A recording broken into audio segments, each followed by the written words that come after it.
अब आप ये बताइए कि जब ऐसा होता तो उस ब्रह्म में से फिर हम अलग होकर यहाँ क्यों पड़े हैं? क्यों भूल गए? जब हम ब्रह्म थे, पूर्ण थे, तो कौन ने भुला दिया हमको अपना स्वरूप? ये भी सोचिए। जैसे भक्ति के नाशक है ये लोग, ये भक्ति को नाश करना है, जो कह रहा है मैं ब्रह्म हूँ। ये ब्रह्म ब्रह्म नहीं है, ये तो इंसान भी नहीं बन पा रहा है अच्छे से। ब्रह्म तो छोड़ो, अरे तुम इंसान होते तो तुम इंसानियत की बात करते हैं। इधर पड़े हो नरक में 84 में और अपने आप को ब्रह्म कह रहे हो। अभी पेट दर्द करेगा तो भागोगे गोली लेने, काहे के ब्रह्म? तो अब यहाँ पे लिखा है स्पष्ट कि अहम ब्रह्मास्मि कह ब्रह्मा ताते रचना को आरंभा। ब्रह्मा जी ने अहम ब्रह्मास्मि कहा और आपके मतलब संसार की रचना की। अहम ते सकल सृष्टि है ठाई, कथा कहानी जग में वारी। अहंकार से सारी सृष्टि भरी हुई है उनके, और ये कथा कहानी दुनिया में बहुत बढ़ गई है। फिर आगे कवि साहब के बताते हैं यही अहम अज्ञान को मूला। तो क्या अहम ब्रह्मास्मि, अहंकार ही ब्रह्मास्मि, यही अहंकार है, अज्ञान का मूल है कि मैं ब्रह्म हूँ। ताते जीव सहे सो सूला, और ये अपने आप को ब्रह्म कहते इतने योगों से मतलब दुख भी है। हाँ, जन्म मरण नरक के दुख भोग रहा है। और गीता जी में भी कई जगह बताया कि एक परम अक्षर ब्रह्म है और जीव तो कर्मों से बंधा है, वहां जाने के बाद दोबारा नहीं आते। ऐसा कहीं नहीं लिखा पूरी गीता में कि आप उसमें समा जाओगे। यदि कोई श्लोक में लिखा हो कि ये जीव उस परमात्मा में जाकर समा जाता है, विलीन हो जाता है, जैसे पूर्ण समुद्र में समा जाती है, तो आप बताइए वो श्लोक कहाँ लिखा है? मतलब ये लोग जो नारद जी हैं इनको तो वो ब्रह्म तक जानते हैं, लेकिन कभी साहब ने ऊपर की बात करी पार ब्रह्म, जो अभी अपन ने देखा। तो इनका अर्थ वही है, जितना भाई जिसको जितना ज्ञान है उतना दे बताए, तो ताका बुरा न मानिए और कहाँ से लाए। नमस्कार सर। सच्चाई जी सर, हम आपके पास आज फिर लौटे हैं आध्यात्मिक ज्ञान के सिलसिले में आपसे चर्चा करने के लिए। आध्यात्मिक ज्ञान की चर्चा आपसे होती रहती है जी। हम लगातार आपसे यूट्यूब पे इस प्रकार के वीडियो डालते हैं आपके, और हमें बहुत से लोगों का, बहुत सी आपके देखने वाले दर्शकों का प्यार भी प्राप्त होता है और लगातार प्रश्न भी प्राप्त होते हैं, शंकाएं भी प्राप्त होती हैं। उसी तारतम्य में हम आज का जो विषय लेकर आपके सामने आए हैं, जो दर्शकों के बीच से भी प्रश्न उठा है और हमारे अंदर भी था, जैसे कि हम सुनते हैं अद्वैत सिद्धांत में शंकराचार्य जी के द्वारा जो अद्वैत सिद्धांत चला है, और जैन धर्म जैनिज्म में भी हम सुनते हैं कि जीव ही ब्रह्म है। जीव साधना करके, तपस्या करके, अपने आप को साध कर, अपनी इंद्रियों को साध कर, इंद्रजीत होकर, अपने विकारों को साध कर, विकारों को शांत कर जीव ही ब्रह्म हो जाता है। अयम आत्मा ब्रह्म, जैसे कि हमने सुना है, ये महावाक्य है। और अहम ब्रह्मास्मि, ऐसे महावाक्य भी हम सुनते हैं। और इसी प्रकार कबीर साहिब को भी कहा जाता है, कबीर साहब ने भी ऐसा ही ज्ञान कुछ दिया है। उन्होंने देवों की भक्ति को भी नकार दिया है। पाखंड पूजा, जिस प्रकार की सनातन धर्म में, हिंदू धर्म में पूजा पाठ चलती है, उसको भी नकार दिया है कि इनसे कुछ नहीं होगा। नाम है जप में, नाम है तप में, नाम है व्रत उपवास में, इस प्रकार की बात भी कवि साहब करते हैं। तो इस प्रकार की जो भक्ति से कुछ हासिल नहीं होगा, तो वो कहते हैं कि एक जगह उनकी वाणी आती है कवि साहब की कि जीव ही ब्रह्म के विषय में एक वाणी आती है कि जीव स्वयं ब्रह्म है, और वो अपने आप को साध ले, अपने आप के विकारों को शांत कर ले, अपनी इंद्रियों को साध ले, तो वो कह रहे हैं कि वो ब्रह्म ही है। ऐसा कहने का तात्पर्य उनका कवि साहब का है कि जल में कुंभ, कुंभ में जल है। कवि साहब कह रहे हैं जल में कुंभ, कुंभ में जल है, बाहर भीतर पानी, फूटा कुंभ जल जल ही समाना, इहूं तात गौ बुरानी। तात्पर्य, जैसा कुंभ का कर्म का, कुंभ रूपी कर्म का मटका फूट गया, तो जल रूपी जो परमात्मा समुद्र है, ठीक है, उसमें जो मटके का जल है वैसे ही समा जाता है, वैसे ही एक हो जाता है जीव और ब्रह्म। अगर उसके जो मटका है, जो विकारों का मटका है, जो इंद्रियों के विषयों का, आसक्ति का होने का मटका है, वो फूट गया, जीव ही ब्रह्म हो जाता है। तो इसके विषय में हम आपसे थोड़ा सा पूछना चाहते हैं। थोड़ी हम आपके सामने इतनी ज्यादा विस्तार से इसलिए कर रहे हैं कि सच में ऐसी बातें आ रही हैं हमारे बीच में, हमने पढ़ी भी हैं, तो विशेष शंका है हमारी आपसे। कृपया कबीर जी की वाणी से, कृपया किसी शास्त्र से इस प्रकार हमें क्लियर कीजिए, क्या जीव ही ब्रह्म होता है कि नहीं होता है? ये भ्रम है कि एक सत्य है? बहुत बहुत अच्छा प्रश्न है।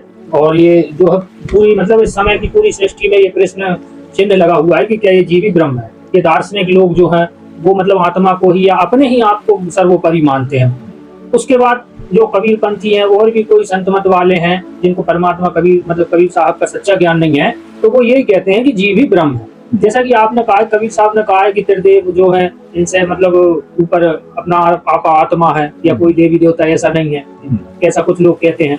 तो देखिएगा ऐसा नहीं है। कबीर साहब ने कहा है कि तीनों कबीर मतलब उनके बहुत बड़े संत हो गए हैं शिष्य, गरीबदास जी महाराज, उनकी बाड़ी माते हैं ये इस दोहा कि गरीबदास जी कहते हैं, गरीब तीनों देवा कमल दल बस है, ब्रह्मा विष्णु महेश, और प्रथम इनकी वंदना फिर सुन सदगुरु उपदेश। मतलब इनको भी नहीं नकारा है कबीर साहब के संतों ने, कबीर साहब के शिष्यों ने। और बीजक में तो अपने कबीर साहब जी ने साफ लिखा है, क्या लिखा है कि अच्छे मूल सतपुरुष निरंजन डारा हो, और त्रिदेवा शाखा भय पात्र रूप संसारा हो।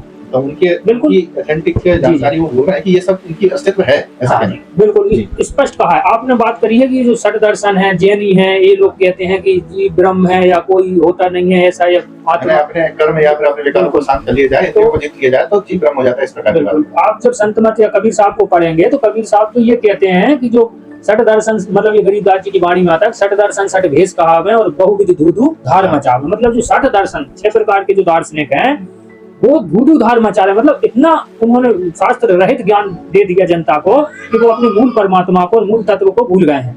उसके बाद जैनी धर्म का मर्म न जाना, कबीर साहब कहते हैं कि इन्होंने धर्म का मर्म नहीं जाना है। ये जीव हत्या की बात करते हैं, जीव हत्या ना हो, लेकिन जैनी लोग धर्म नहीं जानते। बिल्कुल हाँ, वही कहा है कि जैनी धर्म का मर्म न जाना। धर्म तो है मगर मर्म नहीं जानते, वो कोई नहीं जानता। अब वो लोग क्या है कि सोचते हैं जीव हत्या ना करें, आप चल रहे हो, सांस ले रहे हो, पानी पी रहे हो, नहीं बचोगे। आप पत्ते तोड़ कर चढ़ा रहे हो, है तो भाई कहीं ना कहीं तो आप कर्म में फंसी ही रहे हो। तो आप कर्म का कुंभ नहीं टूट सकता, आप कह रहे हैं। नहीं, हाँ नहीं टूटेगा। तो फिर चलिए मूल मुद्दे की बात पे आए कि जीव ही ब्रह्म है कि नहीं। देखिएगा, जीव ही ब्रह्म नहीं है, ये कबीर साहब ने स्पष्ट कहा है। यदि कहीं उनकी वाणी में आता है तो उसका तात्पर्य जो लोग हैं वो गलत लगा रहे हैं। हमारे जो रामपाल जी महाराज सदगुरु जी हैं, उनका सत्संग सुनेंगे तो उन्होंने बिल्कुल क्यों का त्यों कबीर साहब का मत पेश किया है। उसमें मतलब 1 इंच भी गलती नहीं मिलेगी आपको, ज्यों का त्यों 600 साल पहले का अभी आ गया।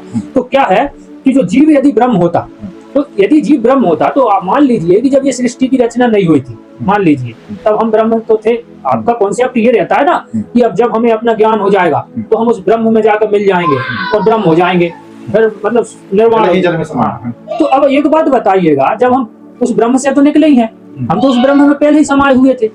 तो अब आप ये बताइए कि जब ऐसा होता तो उस ब्रह्म में से फिर हम अलग होकर यहाँ क्यों पड़े हैं, क्यों भूल गए? जब हम ब्रह्म थे, पूर्ण थे, तो कौन न भुला दिया हमको अपना स्वरूप? ये भी सोचिए। तो मतलब ये है कि जो लोग ये कॉन्सेप्ट देते हैं जीवी ब्रह्म है, कैसे भूल गए ब्रह्म? आज तो बोलते हैं आज हमें ब्रह्म ज्ञान हो गया तो मुक्त हो गए, हमें अपना स्वरूप याद आ गया। तो भाई जैसे आप पहले भूल गए थे, हो सकता है अब ये कौन सा ब्रह्म ज्ञान है फिर जाकर भूल जाओ। कबीर साहब ने कहा है साहब साहब सब कहें मोहे अंदेशा और साहब से परिचय नहीं, पहुंचोगे किस ठोर? साहब साहब तो कह रहे हो कि साहब साहब परमात्मा परमात्मा ब्रह्म जीव ब्रह्म। अरे भाई तुम्हें साहब का परिचय नहीं है, तुम पहुंचोगे कहाँ? पहले ये तो करो, जब ये मर जाता है जीव तो भाई जब वो यम के दूत लेने आएंगे आपको तो आप कहाँ जाओगे? किस पिता कहोगे? वैश्या का जो पूत है वो अपने पिता किसको कहेगा? कबीर साहब अपनी वाणी में कहते हैं। तो अपने पिता का पता तो हो साहब कौन है। देखिएगा कबीर साहब का एक बहुत अच्छा ग्रंथ है, बहुत बड़ा, कबीर सागर, उसमें भी लिखा है कि जीव ब्रह्म नहीं है। और जो रामचरितमानस है, आपने कहा दूसरा ग्रंथ, उसमें भी बताया गया है कि जीव ब्रह्म नहीं है। और गीता जी में भी कई जगह बताया कि एक परम अक्षर ब्रह्म है, और जीव तो कर्मों से बंधा है, वहां जाने के बाद दोबारा नहीं आते। ऐसा कहीं नहीं लिखा पूरी गीता में कि आप उसमें समा जाओगे। यदि कोई श्लोक में लिखा हो कि ये जीव उस परमात्मा में जाकर समा जाता है, विलीन हो जाता है, जैसे बूंद समुद्र में समा जाती है, तो आप बताइए वो श्लोक कहाँ लिखा है? तो वही है। अब देखिए ये है कबीर सागर, कबीर साहिब का। अब इस कबीर सागर के आपको बताएं, अनुराग सागर एक बहुत अच्छा मतलब चैप्टर है कबीर साहब का और बहुत अच्छा अध्याय है। उसमें स्पष्ट लिखा है कि देखिए, बोलत बचन ब्रह्म है आपा, गुरु वशिष्ठ राम की मिथापा। यदि आप कहते हो कि अपना आपा मैं ही ब्रह्म हूँ, बोलत बचन, वो यदि बोलते हो कि ब्रह्म है आपा, यदि हम ही ब्रह्म है, तो गुरु वशिष्ठ राम की मिथापा। राम जी ने फिर गुरु वशिष्ठ क्यों बनाए? स्वयं ब्रह्म थे, सही बात। बताइए, कृष्ण की गुरु की सेवकाई, ऋषि मुनि और गणे को भाई भाई इन्हें तो आप ब्रह्म मानते हो ना, कृष्ण जी हिंदू संस्कृति वाले भगवान मानते हैं। तो फिर ये ऋषि मुनि जो भी है इन्होंने गुरु क्यों बनाया? सही बात है। उनको अगर स्वयं ब्रह्म है तो स्वयं ज्ञान होना चाहिए, उनको किसी गुरु की आवश्यकता क्या है? नारद गुरु के दोष लगावा, ताते नरक वास भुगतावा, बीजक ज्ञान दूत जो थापे, जस कूलर कीड़ा घट व्याप है। मतलब जो बीजक का ज्ञान है कबीर साहब का, जो अपने आप पे जो थापता है, जिसे ज्ञान नहीं है तत्व का, जैसे वो गूलर में कीड़ा नहीं रहता, घूमता रहता है, ऐसे वो घूम रहा है व्यक्ति अज्ञानी। क्या कहते हैं कबीर साहब? आपा थाप भला ना होई, आपा थाप गए जीव रोई। अपने आप को ब्रह्म थापने वाला, अपने मैं ही ब्रह्म कहने वाला जीव सदा रोता रहता है। इस प्रकार की बात कहने वाला बिल्कुल बिल्कुल। अब इसी 122 पेज पे देखिए, इसके बाद 133 पेज पे आप देखिएगा, यहाँ भी कोई बात लिखी है कि आप ही आप कबीर कहाई, पंच तत्व बस मोहि ठहराई, थाप ही जीव पुरुष संभाई, खंड ही पुरुष जीव बरलाई। मतलब थाप ही जीव पुरुष संभाई, अपने जीव को पुरुष सम, मतलब परमात्मा के समान जो लोग कहते हैं कि जीव ही परमात्मा है, खंड ही पुरुष जीव बरलाई, मतलब अपने आप को खंड कर देते हैं वो जीव, और परमात्मा से खंडित कर देते हैं, बिल्कुल उससे खंडित कर देते हैं, बरलाई मतलब बरगला देते हैं, बरगला देते हैं। मतलब ये जो है जितने भी हैं ये भक्ति के वो मतलब दूत काल के दूत बोलते हैं, जिनसे भक्ति के नाशक है ये लोग, ये भक्ति को नाश कर रहे हैं, जो कह रहे हैं मैं ब्रह्म हूँ। ये ब्रह्म ब्रह्म नहीं है, ये तो इंसान भी नहीं बन पा रहा है अच्छे से, ब्रह्म तो छोड़ो। अरे तुम इंसान होते तो तुम इंसानियत की बात करते हैं, इधर पड़े हो नरक में 84 में और अपने आप को ब्रह्म कह रहे हो। अभी पेट दर्द करेगा तो भागोगे गोली लेने, काहे के ब्रह्म हो। फिर देखिएगा यहाँ लिखा है कर्मी जीव ही पुरुष ठहराई, पुरुष वो यही आप प्रगटाई। मतलब जो ऐसे जीव को, जो आप कर्मी जीव को वो परमात्मा ठहराते हैं, मैं ही ब्रह्म हूँ, कर्म से बंधा हुआ जीव को परमात्मा ठहराया जाता है, और पुरुष को गुप्त कर देते हैं और परमात्मा को गुप्त कह देते हैं, अपने आप को प्रकट कर देते हैं, परमात्मा कह देते हैं वो। तो जो यह जीव आप ही होई नाना दुख कछ भुगते सोई, कबीर साहब कह रहे हैं जब ये जीव खुद ब्रह्म है तो इतने दुख क्यों भोग रहा है भाई तू तो खुद वो है ना। तो कबीर साहब की वाणी क्या है ये लोग स्पष्ट पढ़ते नहीं है। अब इसी में एक अध्याय है लास्ट में जीव धर्म बोध, ये देखिएगा, ये जीव धर्म बोध है, बोध सागर, कबीर सागर का जीव धर्म बोध 1916 पेज है, बोध सागर का ये 8। तो अब यहाँ पे लिखा है स्पष्ट कि अहम ब्रह्मास्मि कह ब्रह्मा ताते रचना को आरंभा। ब्रह्मा जी ने अहम ब्रह्मास्मि कहा और आपके मतलब संसार की रचना की। अहम तय सकल सृष्टि है ठारी, कथा कहानी जग में वारी। अहंकार से सारी सृष्टि बड़ी हुई है उनके, और ये कथा कहानी दुनिया में बहुत बढ़ गई है। फिर आगे कवि साहब के बताते हैं यही अहम अज्ञान को मूला, क्या अहम ब्रह्मास्मि, अहंकार ही यही यही अहंकार है, अज्ञान का मूल है कि मैं ब्रह्म हूँ। ताते जीव सहे सो सूला, और ये अपने आप को ब्रह्म कह के इतने युगों से मतलब दुख भी सह रहा है, हाँ जन्म मरण नरक के दुख भोग रहा है। अहम बोली है जीव सदार है, बहुत नवीन कलेवर धार है। अहम ने ही ब्रह्म बोल बोल के और अहंकार कर करके ये जीव नाना मतलब ये जीव नए चोले धार रहा है। ये देखिएगा आप, तो कहने का मतलब ये है।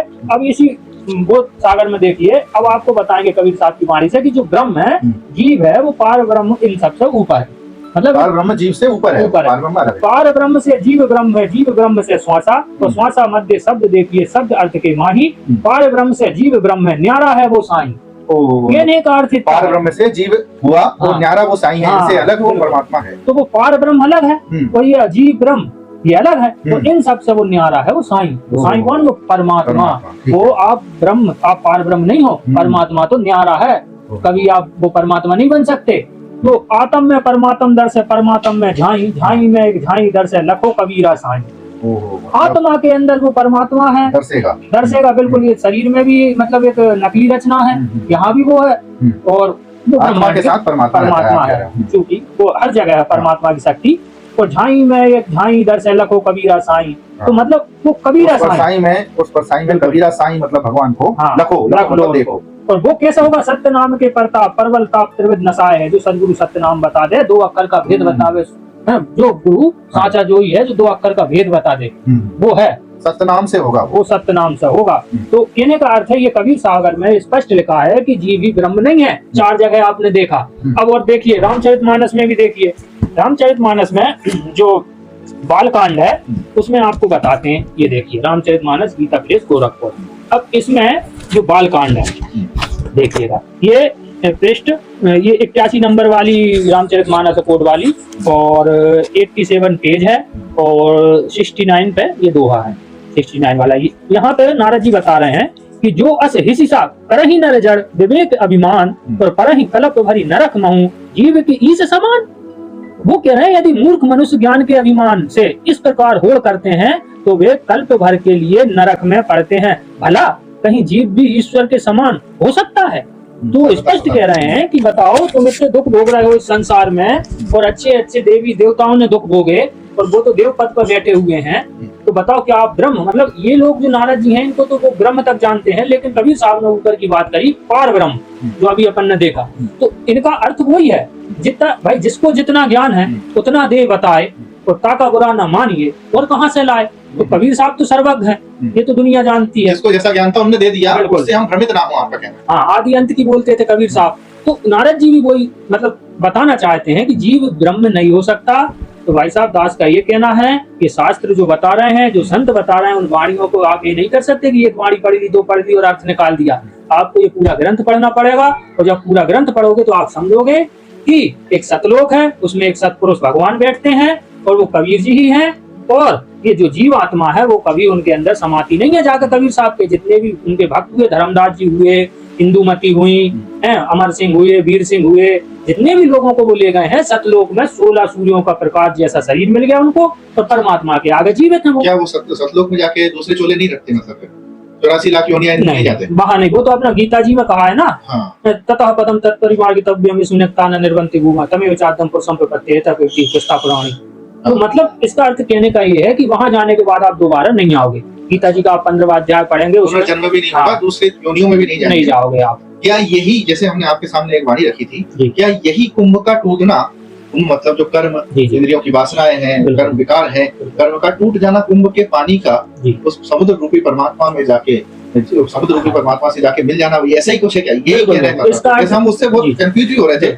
और क्या होता है सर, आपने बताया कि भाई और कहाँ से लाया जिसको जितना ज्ञान होता है, ये बताया। तो इस चक्कर में क्या होता है कि सर हम यहाँ वहां से बात सुनते हैं और फिर उनको कभी शायद से कई संतों से ऐसे जोड़ के बता दिया जाता है, और हमारे दर्शक और हम भी कंफ्यूज हो जाते हैं। फिर हम आपके पास जरूर बताते हैं कि आप शास्त्र पढ़ते रहते हैं, तो इस हिसाब से ऑथेंटिक जानकारी के लिए आपके पास जरूर आते हैं। तो सर बस हम इतना ही जानना चाहते थे कि कुंभ टूट जाना मतलब कर्म का टूट जाना, मोक्ष प्राप्त करने वाली जीवात्मा, जैसे आपने बताया 16 सूर्य जितना प्रकाश वाली जीवात्मा, उसके कर्म टूट जाने के बाद फिर वो दूसरी योनियों में नहीं जाती, वो परमात्मा के लोग पहुंच जाती है। इसलिए वो जीव तो परमात्मा अलग है, जैसे आपने बताया, वो जीव ही नहीं रह जाता, वो हंस बन जाता है, वहां जाकर वो वहां जाके मुक्त हो जाता है, फिर वहां जाने के बाद कभी वापस नहीं आते। इस प्रकार की बात कभी शायद कर रहे हैं अपनी बातों में। मतलब इसका मतलब ये है कि जीव मतलब जब तक जीव है उसके साथ कर्म है, जब तक वो जीव है तब तक वो ब्रह्म नहीं हो सकता। मतलब सामर्थ्यवान परमात्मा नहीं हो सकता, वो हंस बन जाएगा, कर्म हट जाएंगे तो जीव हट जाएगा, बिल्कुल, और वो परमात्मा के दरबार में पहुंच जाएगा। सर